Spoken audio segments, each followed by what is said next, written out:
My name is Joe Scarice, your mortgage lending specialist. I'm here with Antonio DiCiani, commercial and investment real estate specialist. Antonio, thank you for coming. Today's discussion will be what are strategies and business plans in multifamily acquisition or even potentially refinancing. Yep. What does it start with? So there's a lot of things to really sort of consider when it comes to strategies and business plans. Arguably, it's the most important part of a deal, really.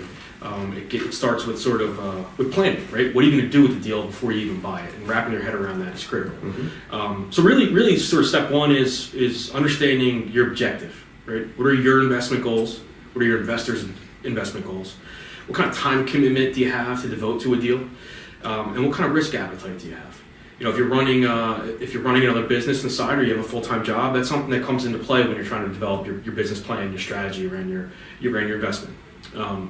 Also, some things that you got to sort of take into consideration is where's your capital coming from. So when you're developing your strategy and your business plan, you need to think about where's my money come from, the money that's effectively purchased the deal, both equity and debt. So where your investors coming from, how much is it costing you, how much is it going to cost you to pay your investors, how much does it cost for your mortgage, those kind of things.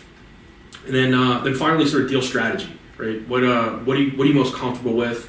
What's your business plan? Are you thinking about purchasing a distressed asset? Do you want something that's not cash flowing day one, but it's going to have a big turnaround play on it? Do you want something that's a little more stabilized? All this stuff sort of ties back to the investors, to your risk appetite, to your level of involvement, how much time commitment you have to devote to a deal. And then finally, short and long-term hold. In the most broad sense, do you want to get in and out? Is it something that's a portfolio keeper you want to keep for a long time, pass down to the kids? All those things play factors into when you sit down and write out your business plan and your strategy.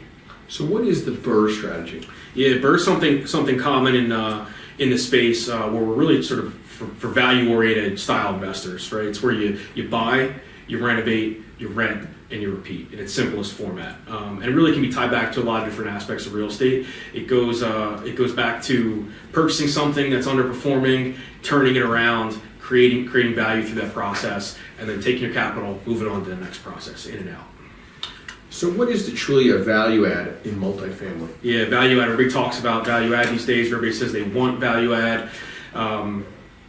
Understanding what's involved with value add is key to that. True value add really is where you're taking an investment strategy where you look at an underperforming asset and you create value, right? And you create value through management, through improving management, through adding management, through expense cutting, billing back utilities, putting a RUBS meter in, looking at payroll that's through the roof, cutting your leasing costs if you can, adjusting your marketing strategy, renovating a property, common area, in units, your baths, your kitchens, your paint and powder, and then ultimately improving rent. That's where the value ends up essentially being created.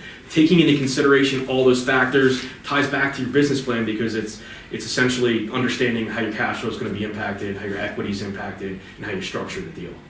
Another great subject on strategies and business plans when acquiring a multifamily property. Thank you.